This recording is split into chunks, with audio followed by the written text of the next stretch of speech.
దేవుని వాక్యమైన బైబిల్లో నుండి యోబు గ్రంథము 28వ అధ్యాయము 28వ వచనం చదువుకుందాం.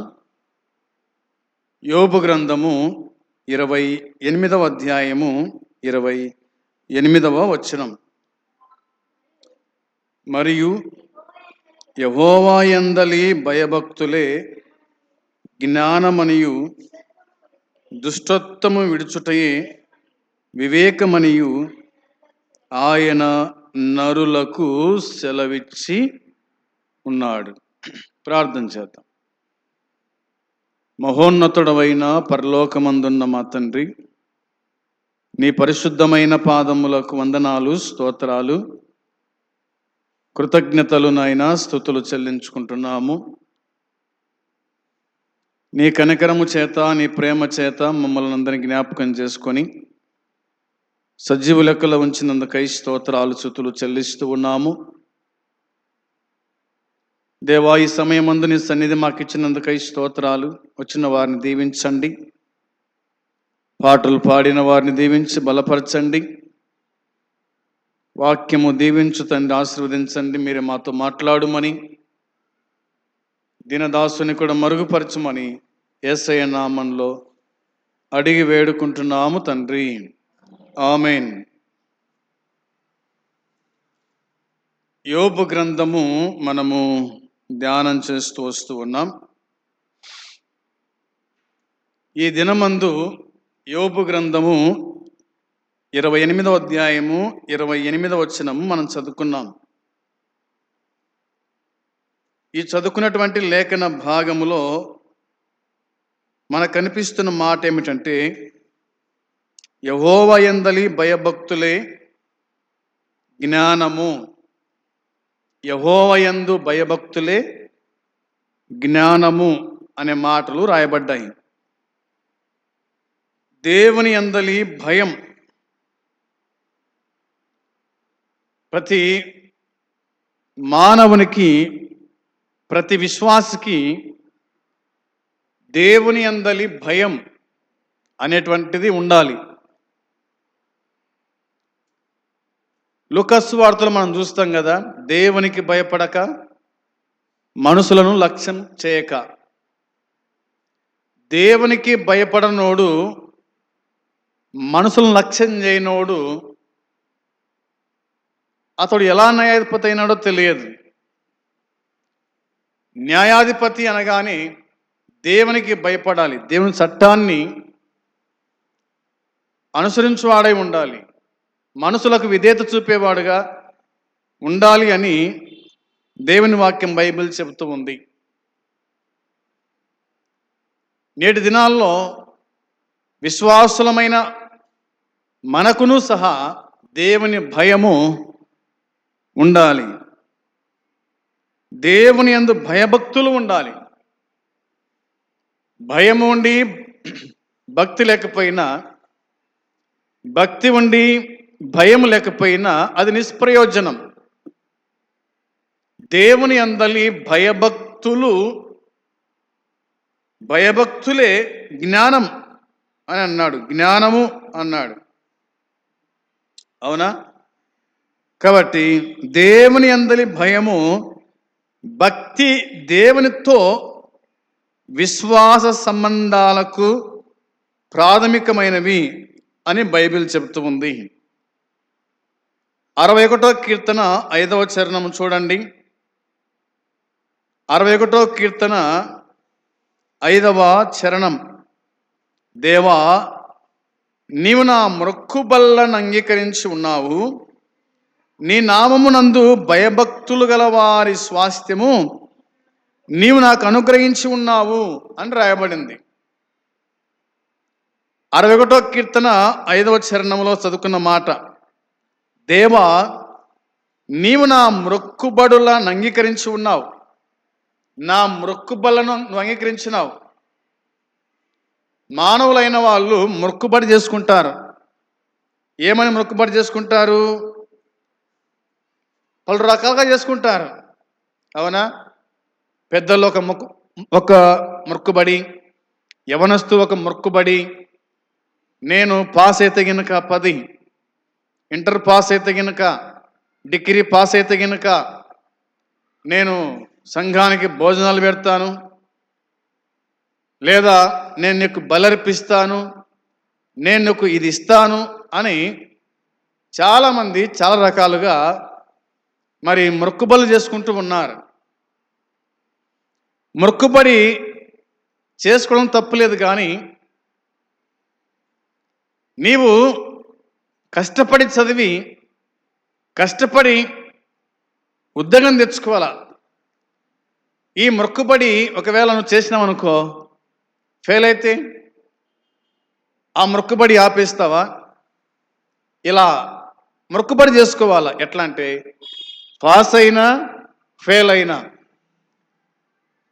పాస్ అయినా ఫెయిల్ అయినా నీ మొక్కుబడికి చెల్లిస్తాను దేవా అని మనము మొక్కుబడి చేసుకోవాలి. అట్లా కాకుండా పాస్ అయితే నేను నీకు మొక్కుబడి చెల్లిస్తాను, పాస్ కాకపోతే కనుక నేను చెల్లించను, అది స్వార్థం అవుతూ ఉంది. అవునా? అది స్వార్థం అవుతూ ఉంది. అలా కాకుండా మొక్కుబడి చెల్లించేటువంటి, మొక్కుబడి చేసుకున్న వాడు ఖచ్చితంగా మొక్కుబడి చెల్లించాలి. అది నష్టమైనా కష్టమైనా అనేది గుర్తుపెట్టుకోవాలి. తర్వాత నీ నామమునందు భయభక్తులు గల వారి స్వాస్థ్యము నీవు నాకు అనుగ్రహించి ఉన్నావు అన్నాడు. నీ యందు భయభక్తులు గల వారి యొక్క స్వాస్థ్యము నువ్వు నాకు అనుగ్రహించి ఉన్నావు అని అంటాడు. కాబట్టి దేవుని యందు భయభక్తులు గల వాని యొక్క స్వాస్థ్యము దేవుడు అతనికి ఇస్తాడు అనే మాట బైబిల్ మనకు జ్ఞాపకం చేస్తూ ఉంది. దాన్ని మనము గ్రహించు వారమై ఉండాలని జ్ఞాపకం చేస్తూ ఉన్నాను. ఇంకా దేవుని వాక్యం చెప్తున్న మాట ఏంటంటే, సామెతల గ్రంథం 1:7 రాయబడిన వాడు చూడండి. సామెతల గ్రంథం 1వ అధ్యాయము 7వ వచనం, మొదటి అధ్యాయము 7వ వచనం చూడాలి. 1:7 యెహోవా యందు భయభక్తులు కలిగి ఉండుట తెలివికి మూలం, మూర్ఖులు జ్ఞానమును ఉపదేశమును తిరస్కరించుదురు అని రాయబడి ఉంది. అవునా? వాక్యం చెప్తున్న మాట గ్రహించగా, యెహోవా యందు భయభక్తులు కలిగి ఉండుట తెలివికి మూలం అంట. జ్ఞానమునకు మూలము, తెలివికి మూలం. మూలము అంటే ఏంటి? మూలము అంటే ఏమిటి?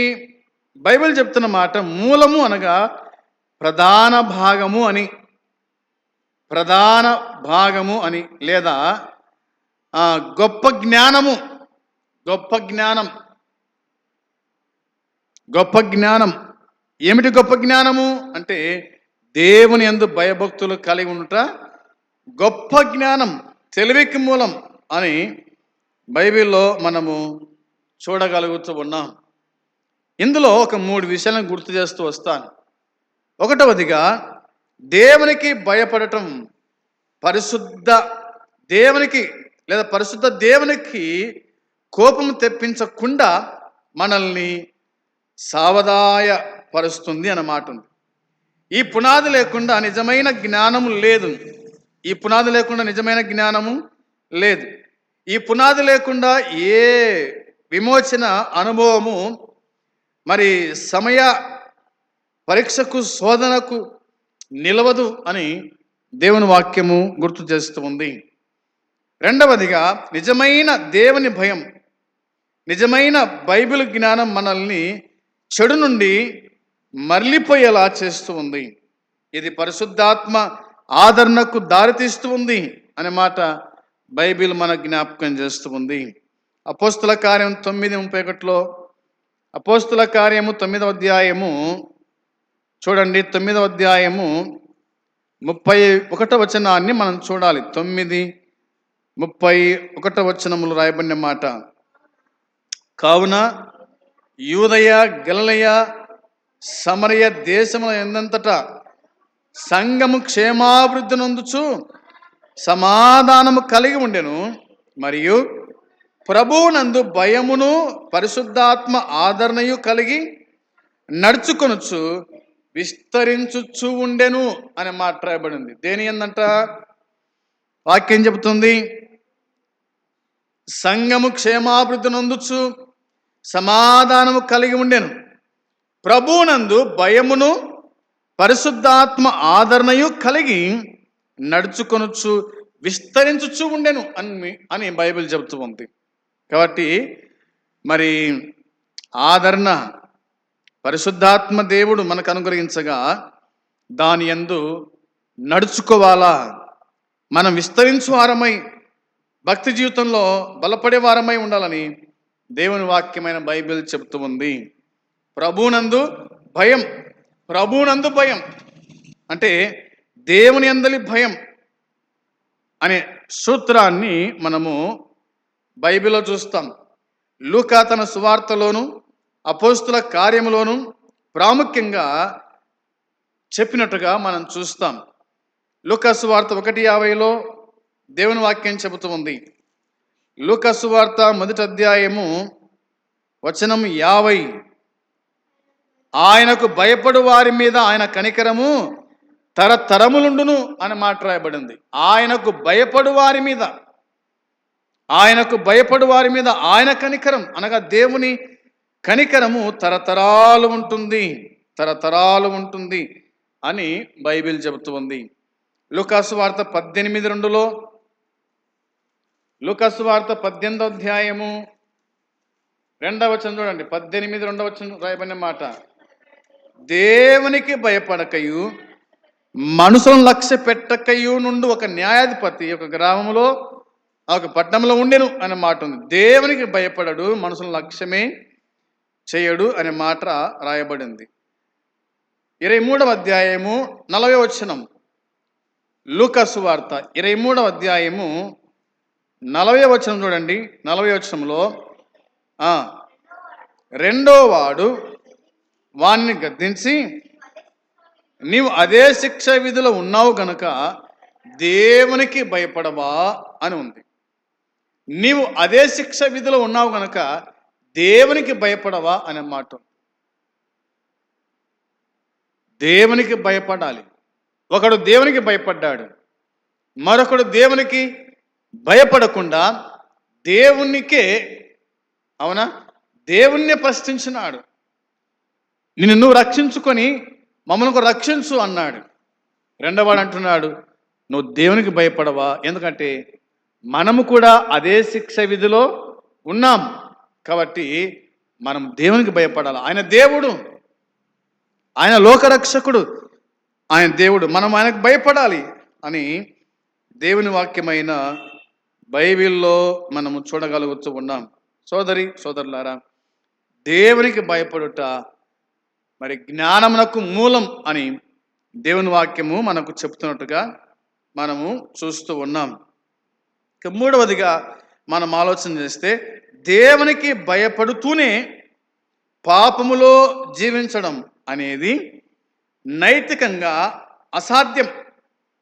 దేవుని రాజ్యాన్ని, ఔన్నత్యాన్ని చాటించి దుష్టత్వాన్ని దేవుడు అసహించుకునే విషయాన్ని గుర్తించే ఆత్మ చిత్తశుద్ధితో ఖచ్చితంగా సంపూర్ణంగా పాపము నుండి వేరుపడి దేవుని వాక్యాన్ని అనుసరించే లక్షణాన్ని కలిగి ఉండాలి అని బైబిల్ మనకు తేటగా జ్ఞాపకము చేస్తూ ఉంది. 4వ కీర్తన 4వ చరణం, 4వ కీర్తన చూడండి. 4వ చరణంలో రాయబడిన మాట చూడాలి. 4:4, భయము నొంది పాపము చేయకుడి, మీరు పడకల మీద నుండగా మీ హృదయంలో ధ్యానం చేసుకొని ఊరకుండుడి అని వాక్యం చెబుతుంది. పాపము భయము నొంది పాపము చేయకుడి, భయము నొంది పాపము చేయొద్దు. దేవుని భయమున్నోడు పాపము చేయడు. నేను దేవునికి భయపడువాడను అన్నాడు. ఎవరు? యోసేపు. నేను దేవునికి భయపడువాడను. కాబట్టి దేవునికి భయపడువాడు దేనికి భయపడడు? దేవునికి భయపడువాడు పాపము చేయడు. పాపం చేసేవాడు దేవునికి భయపడడు. అంతే కదా, బైబిల్ చెప్తున్న మాట. సామెతల గ్రంథం 3వ అధ్యాయం 7వ వచనం, సామెతల గ్రంథం 3వ అధ్యాయము 3వ అధ్యాయము వచనము 7. నేను జ్ఞానిని కదా అని నీవనుకొనవద్దు, యెహోవాయందు భయభక్తులు కలిగి చెడుతనమును విడిచిపెట్టుము అని రాయబడింది. అవునా? యెహోవాయందలి భయభక్తులు కలిగి ఏం చేయాలంట? చెడుతనాన్ని విడిచిపెట్టు అని దేవుని వాక్యం చెబుతుంది. చెడుతనం విడిచిపెట్టండి, దేవుని భయం కలిగి, అవునా, విడిచిపెట్టండి అని వాక్యం చెబుతుంది. 8వ అధ్యాయం 13వ వచనం. 8వ అధ్యాయం 13వ వచనం. యెహోవాయందు భయభక్తులు కలిగి ఉండుట చెడుతనము అసహించుకున్నటయే అనే మాట రాయబడింది. చాలు. యెహోవాయందు భయభక్తులు కలిగి ఉండుట చెడుతనము అసహించుకునుట. చెడుతనాన్ని ఒక విశ్వాసి అసహించుకోవాలి. అవునా? దేవుని భయము కలిగి చెడుతనం మన ఎదుకు వచ్చినప్పుడు దాన్ని అసహించుకోవాలి అనేది వాక్యం చెబుతుంది. 16వ అధ్యాయం 6వ వచనం. 16వ అధ్యాయము 6వ వచనంలో కృపా సత్యముల వలన దోషమునకు ప్రాయశ్చిత్తము కలుగును, యెహోవాయందు భయభక్తులు కలిగి ఉండుట యెహోవాయందు భయభక్తులు కలిగి ఉంట వలన మనుషులు చెడుతనము నుండి తొలగిపోవుదురు అనే మాట ఉంది. తొలగిపోవుదురు, చెడుతనము నుండి తొలగిపోవుదురు అని దేవుని వాక్యమైన బైబిల్ మనకు జ్ఞాపకం చేస్తుంది. మనం తొలగిపోవాలని బైబిల్ చెబుతూ ఉంది. యెషయా గ్రంథము 1:16. యెషయా గ్రంథం 1:16లో మనము చూడగా బైబిల్ చెప్తున్న మాట, 1వ అధ్యాయము 16వ వచనం. మిమ్మును కడుక్కొనుడి, శుద్ధి చేసుకొనుడి, మీ దుష్క్రియలు నాకు కనబడకుండా వాటిని తొలగింపుడి అన్న మాట ఉంది. మీ దుష్క్రియలు నాకు కనబడకుండా దాన్ని తొలగించుకోండి. అవునా? దేవుడికి నీ దుష్క్రియలు కనిపిస్తూ ఉన్నాయి కాబట్టి నువ్వు దాన్ని తొలగించుకోవాలా. తొలగించకపోతే గనక అది నిన్ను బంధిస్తూ ఉంది, అది నిన్ను పట్టుకుంటూ ఉంది అన్న సంగతి దేవుని గ్రంథమైన బైబిల్లో మనము చూడగలుగుతున్నాం. దాన్ని తొలగించుకోండి, దూరం చేసుకోండి అనే వాక్యం చెబుతుంది. 112వ కీర్తన 1వ చరణం. 112వ కీర్తన 1వ వచనం చూడండి. యెహోవాను స్తుతించుడి, యెహోవాయందు భయభక్తులు గలవాడు ఆయన ఆజ్ఞలను బట్టి అధికముగా ఆనందించువాడు ధన్యుడు అని బైబిల్ చెప్తూ ఉంది. అవునా? ఏం చెప్తుంది బైబిలు? ఏం రాయబడింది అంటే, యెహోవాను స్తుతించుడి, యెహోవాయందు భయభక్తులు గలవాడు, దేవుని యందు భయభక్తులు గలవాడు ఆయన ఆజ్ఞలను బట్టి అధికముగా ఆనందించువాడు ధన్యుడు. ఆయన ఆజ్ఞలను బట్టి అధికముగా ఆనందించువాడు ధన్యుడు అని బైబిల్ చెప్తున్న మాట. ఆనందించువాడు ధన్యుడా? అవును. దేవునిలో భయభక్తులు కలిగి నీతిమంతుడైన వ్యక్తి కొరకు కూడబెట్టిన దీవెనలన్నీ బైబిల్ చెప్తుంది.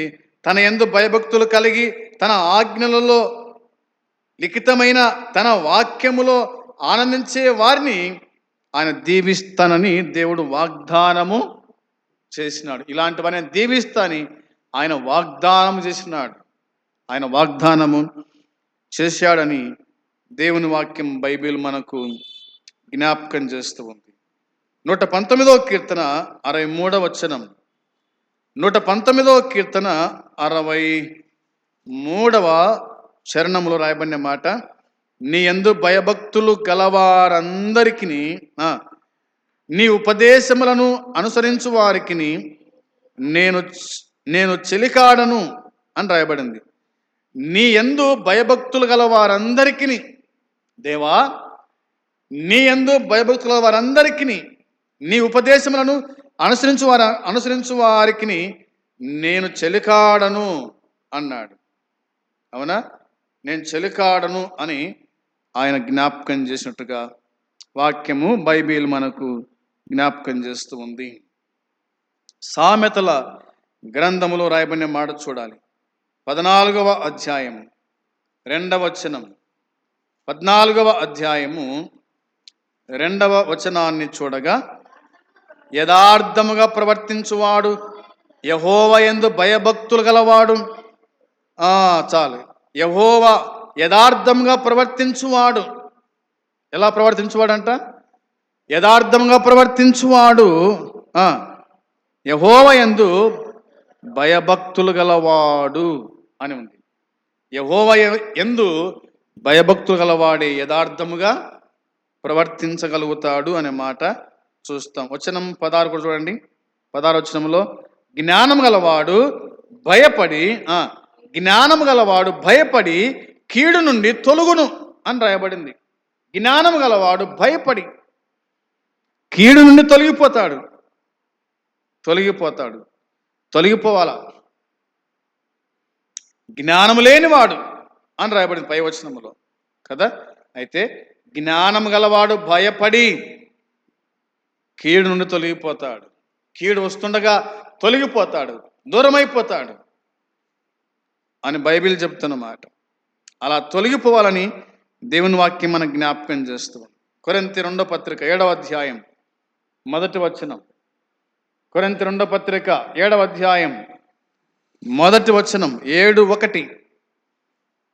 ప్రియులారా, మనకు ఈ వాగ్దానములు ఉన్నవి గనుక దేవుని భయముతో పరిశుద్ధతను సంపూర్తి చేసుకొనుము అన్నాడు. దేంతోనంట? దేవుని భయముతో ఏం చేయాలా? పరిశుద్ధతను సంపూర్తి చేసుకొనుచు శరీరమునకును ఆత్మకును కలిగిన సమస్త కల్మషము నుండి మనలను పవిత్రులనుగా చేసుకొందము. మనమే చేసుకోవాలా. ఏం చేసుకోవాలా మనము? శరీరమునకును ఆత్మకును కలిగిన సమస్త కల్మషము నుండి మనము పవిత్రులుగా మనమే చేసుకోవాలా. మన దేహాన్ని, మన ఆత్మను మనమే పవిత్రంగా చేసుకోవాలా. ఒకరు చేయరు, అవునా? మన శరీరాన్ని మనం ఎట్లా దీన్ని కడుక్కుంటామో ఆ విధంగా ఆత్మను మనం కడుక్కోవాలా. వాక్యము చేత, వాక్యమనే పాల చేత మన ఆత్మను మనము శుద్ధి చేసుకునే వారుగా ఉండాలని దేవుని వాక్యం బైబిల్ చెబుతూ ఉంది. ఎఫెసీ పత్రిక 5వ అధ్యాయము 21వ వచనం. ఎఫెసీ పత్రిక 5వ అధ్యాయము 21 చూడండి. 5:21 వచనం రాయబడిన మాట, క్రీస్తునందలి భయముతో ఒకరినొకడు లోబడి ఉండండి అని బైబిల్ చెబుతుంది. క్రీస్తునందలి భయం. క్రీస్తు అంటే భయం, అవునా? క్రీస్తునందలి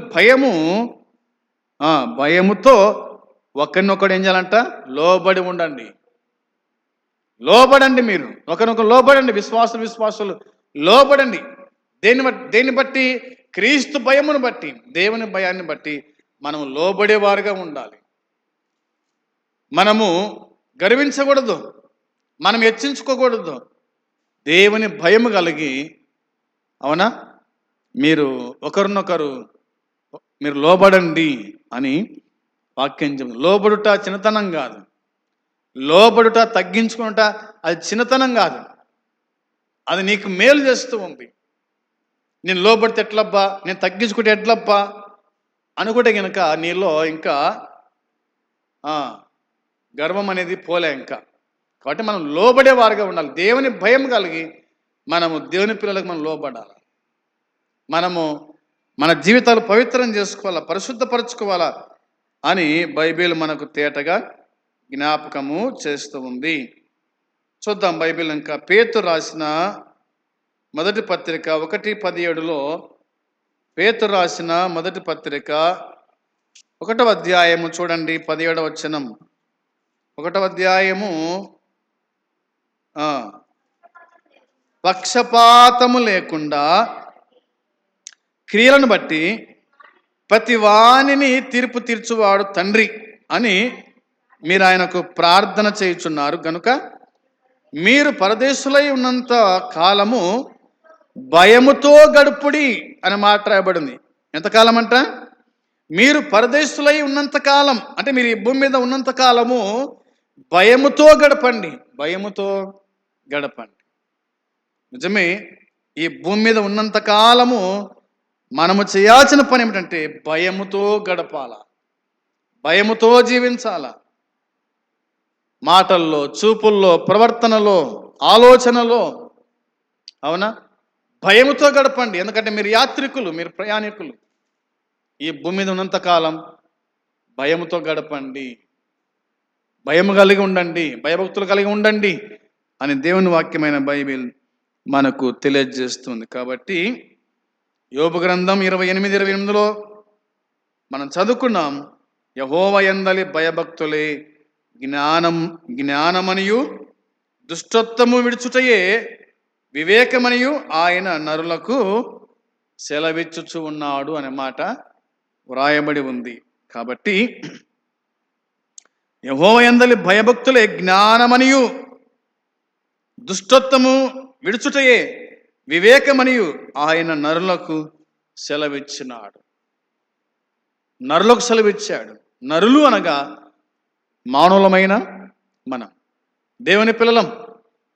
కాబట్టి మనం ఖచ్చితంగా దేవుని భయము కలిగి, భక్తి కలిగి, చెడుతనం విసర్జించి ప్రభువు కోసమై మనము బ్రతికేవారుగా ఉండాలని వాక్యం చెబుతుంది. అలాగా ఉండడానికి ప్రభువు మనకు సహాయము చేయునుగాక.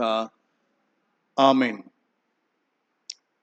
ప్రార్థన. ప్రేమగల తండ్రి, పరిశుద్ధుడైన దేవానికి స్తోత్రము స్తుతులు చెల్లించుకుంటున్నాం. భయభక్తుల గురించి మీరు రాయించిన మాటను బట్టి స్తోత్రాలు తండ్రి, స్తుతులు చెల్లించుకుంటున్నాం.